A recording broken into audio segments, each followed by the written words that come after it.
Breaking news. محکمہ excise and taxation جلال پور جٹا میں کرپشن اور بدعنوانی کے الزامات کی خبریں سامنے آ رہی ہیں، جن میں ہیڈ عمر فاروق پر رشوت لینے کا سنگین الزام عائد کیا گیا ہے۔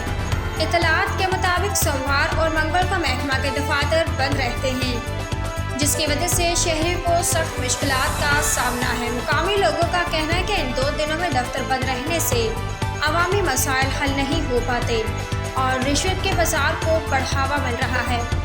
شہریوں نے شکایت کی ہے کہ اہم سرکاری دستاویزات اور گاڑی کے رجسٹریشن جیسی خدمات کے لیے انہیں طویل انتظار کرنا پڑتا ہے۔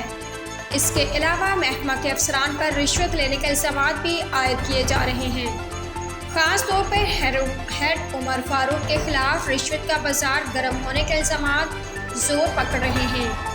عوامی حل کے حکام سے فوری کارروائی کا مطالبہ کر رہے ہیں تاکہ محکمہ کی شفافیت بحال ہو سکے اور شہریوں کو بہتر سہولیات فراہم کی جا سکیں۔